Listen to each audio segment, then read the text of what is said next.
Sweetheart, Yeah? Muslim men can marry non-Muslim women, but Muslim women can only marry Muslim men. Okay, let's clarify something. Muslim men cannot marry just any non-Muslim women. It has to be women from Ahl al-Kitab, which means they're either supposed to be Christian or Jewish. And it can't just be any Christian or Jewish woman either. She is not supposed to do shirk. Shirk means associating partners with God. So those are the only type of women that men can actually marry that are outside of Islam. Now that being said, yeah, Muslim men can marry those women and Muslim women cannot. You might wonder, Why is that? Why is that, right? You might wonder, like, it's so unfair to me, blah, blah, blah, blah. Limited options. Yeah, of course, limited options for me and whatnot. But let's tell you guys something, okay? There's always wisdom in everything that God has given us or God has told us that we can and can't do. So a lot of the times we as humans probably don't understand the wisdom behind something, but this is where faith comes in and we're supposed to follow what God tells us, regardless of whether it makes sense to us or whether it doesn't make sense to us. Now, coming back to the topic of why men can marry Christian and Jewish women and women can't. Let's start with the fact that if a woman like me, if I were to marry you and you weren't Muslim, right? Yes. I'm going to give my example here. Yes. I'm not going to use anyone else.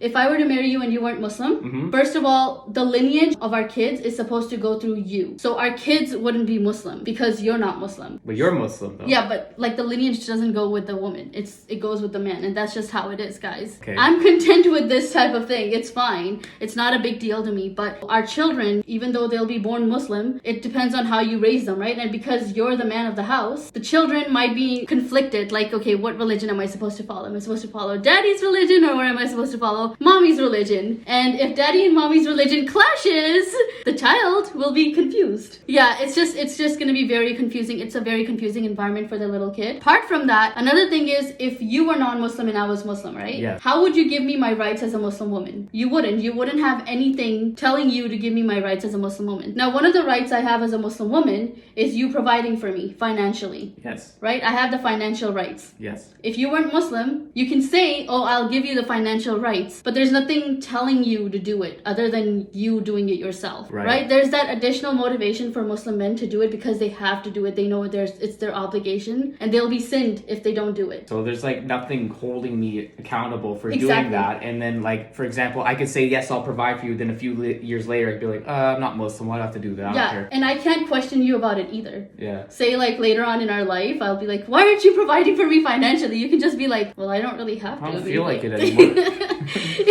So I actually know sometimes this does work out with some people, and I'm not disrespecting anyone that has a relationship like this.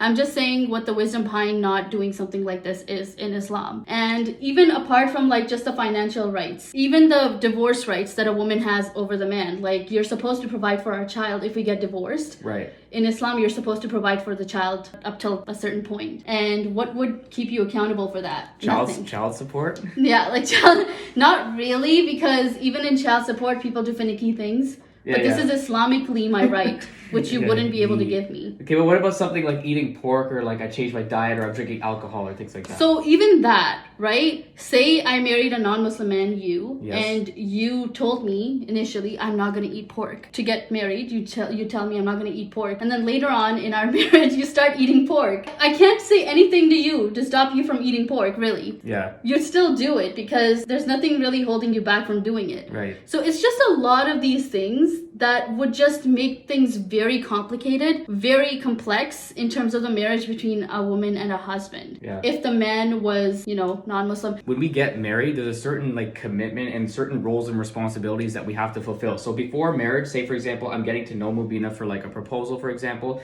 I don't have to financially provide for you at all. But Yeah. once we get married, our roles completely change. Yeah. I am now financially responsible for you, whereas a non-Muslim man wouldn't have that kind of responsibility, among other things as well. Exactly. And again, I'm not saying that this doesn't work out for some people. I know there are people that get married in these circumstances and they have like a certain type of Mutual understanding. Yeah, they have a mutual understanding, and I'm not disrespecting anyone because to each their own. In Islam, we're not supposed to interfere with other people and what they believe and what they're doing. But at the same time, this is what is Islamically there, and this is what we choose to follow in terms of our religion. So I know it may not make sense to you guys, which is completely okay. We understand it's not supposed to. We're not there to convince you that this is like the way that the right way to do it. The right way to do it or whatever. We believe it is, but yeah, like, we we're not telling believe you this guys is the that you have right way to it. do it. this is our right way. Our right way might not be your right way. Just saying, you know, differences. But the main thing is, and the most important thing is,